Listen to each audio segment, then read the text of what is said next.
Wow, লাল টুকটুকে বেনারসি পরা বউ, এত লাইটিং, এত ফ্লাওয়ার্স, এত ক্যান্ডেলস। আবার দেখি গাড়ি চলছে, কোথায় যাচ্ছি, কেন যাচ্ছি, আবার এই দিকে আমার মেয়ের লাফালাফি কেন লাফাচ্ছে। এই সব দেখতে হলে চলুন প্রথম থেকে শুরু করি। আসসালামু আলাইকুম, আশা করি সবাই অনেক ভালো আছেন। শীতকাল মানে বিয়ে শাদীর হাট বাজার, সেই অনুযায়ী আমরাও একটা দাওয়াত পেয়ে গেলাম বিয়ের প্রোগ্রামের। আর বিয়েটা হচ্ছে আমার আপন ফুপু শাশুড়ির মেয়ে, মানে আমার ননাস, তার বিয়েতে আজকে আমরা সবাই চলে যাচ্ছি।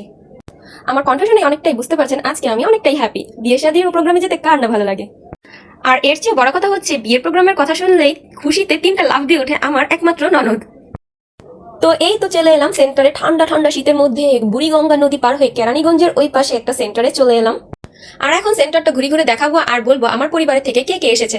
আর ওই তো সামনে দেখতে পাচ্ছেন আমার ইনোসেন্ট হ্যান্ডসাম দেওরটা। নতুন জামাইও এইভাবে মুচকি হাসি দিতে পারে না। এই প্রোগ্রামে আজকে সবার একসাথে দেখা হয়েছে, এই জন্য আরো অনেকটাই খুশি লাগছে। এই প্রোগ্রামে একসাথে যারা ছিলাম, আমি, আমার স্বামী, আমার ননাস, ননাসের হাজবেন্ড, ননদ, ননদের স্বামী, ননদ, ননাসের আন্ডা বাচ্চা, বড় ফুপু শাশুড়ি, মেজো ফুপু শাশুড়ি, ছোট ফুপু শাশুড়ি, মেজো ছোট চাচা শ্বশুর, মেজো চাচি শাশুড়ি, ছোট চাচি শাশুড়ি, আমার শাশুড়ি। দাঁড়ান, পানি খায়া নেই।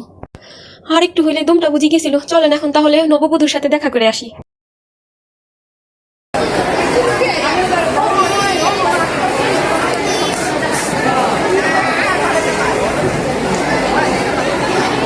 হাই ভাবি।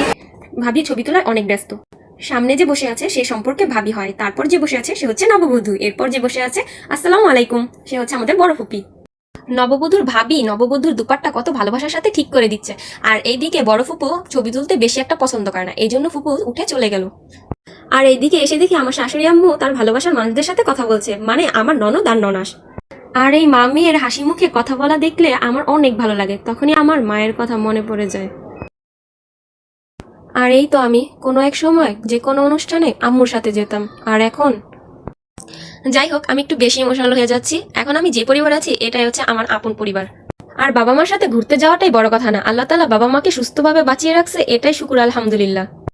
আর সামনে দেখতেছি নববধূর ফটোশুট এখনো শেষ হয়নি, আর আমরা একটা সুযোগের আশায় কখন আমাদের ফটোশুট হবে। আর এইদিকে তো খাবারের ঝামেলা শুরু হয়ে গেছে, খাবার আগে খেয়ে ফেললে তো বিস্কুট নষ্ট হয়ে যাবে। আর এইদিকে আমার মেয়ে, ফুপ্পির বিয়ে, ফুপ্পির বিয়ে, ফুপ্পির বিয়ে। আমার মেয়ের লাফালাফি দেখে ছোট ভাইগনা তোহার মাথা গরম হয়ে গেছে। আর কোনো একটা বিয়ের প্রোগ্রামে এসে সব থেকে জটিল কাজ হচ্ছে নিজ নিজ ছানাপোনা সামলানো। এই ছানাপোনা আমাদের চোখ ফাঁকি দিয়ে এদিক ওদিক ছোটাছুটি, আর মান সম্মান বাঁচাতে ওদের পিছে আমরাও ছোটাছুটি। কোনো সময় তো হাতের ফাঁক দিয়ে, কোনো সময় তো চেয়ারের নিচ দিয়ে। একদিকে ছানাপোনার হরতাল, আরেকদিকে বড়দের মিটিং। এই ছানাপোনা সামলানোর কষ্টটা শুধু তারাই বুঝে যাদের এই ধরনের ছোট ছোট ক্ষুদ্র ক্ষুদ্র ছানাপোনা আছে। আর সামনে দাঁড়িয়ে আছে আমাদের সবার প্রিয় সরফন ফুপু, আর পাশে দাঁড়িয়ে আছে আমার একমাত্র শাশুড়ি আম্মু। শাশুড়ি আম্মুর হাতে নিজের জ্যাকেটটা হাতে ধরিয়ে দিয়ে আমি সুন্দর এখানে ডেং ডেং করে ঘুরে বেড়াচ্ছি। আর আমার মেয়ে তো দুই ফুপিকে একসাথে পেয়ে মহা খুশি। আর এইদিকে রাজকুমার লাল টুপি লাগিয়েছে। এইদিকে আমার ননাস মেয়েকে কোলে নিয়ে দাঁড়িয়ে আছে, মেয়ে মন খারাপ করে আছে। মেয়ে মন খারাপ করার কারণ হচ্ছে টেবিলে প্লেট রেখে চেয়ারে বসে সে খাবে। চেয়ারে বসলে তো টেবিলের ওপাশ থেকে চুল পর্যন্ত দেখা যায় না। আর এইগুলোই হচ্ছে আপডেট ভার্সন ছানাপোনা। আর এখন ফুপু শাশুড়ি আর চাচি শাশুড়ি মিলে আমাদের ছানাপোনাকে সুন্দর করে খাওয়াই দিচ্ছে। বড়রা পাশে থাকলে অনেকটাই হেল্প হয়ে যায় আমাদের। আর এইদিকে হাতে নাতে ধরা খাওয়া ক্যামেরায় বন্দি আমার একমাত্র গোলুমলু ননদ। নাক পরিষ্কার করার সময় ক্যামেরায় বন্দি হওয়াতে লজ্জা পেয়ে সেই লেভেলের একটা পোজ দিল। এইদিকে ছানাপোনার খাওয়া দাওয়া প্রায় শেষের দিকে, আমরা চলে যাবো ফটোশুটের জন্য। ফার্স্টেই ফ্রি স্পেস পেয়ে আমি বসে পড়লাম, এরপর ডেকে নিলাম শাশুড়ি আম্মুকে। এই সুযোগে নিজের কিছু সিঙ্গেল সিঙ্গেল ছবি তুলে নিলাম, তারপর মেয়ে আর ভাগ্নিকে ছবি তুলে দিলাম, এরপর চাচাতো ননদ আর ভাবির একটা সেলফি, এরপর ফুল ফ্যামিলি মিলে ছবি তুলে নিলাম। এরপর হাসি ঠাট্টা আনন্দ করতে করতে আমাদের যাওয়ারও সময় হয়ে গেছে। এইদিকে বরের গাড়ি চলে এসেছে, ধুমধাম শব্দ হচ্ছে বোম ফুটানোর।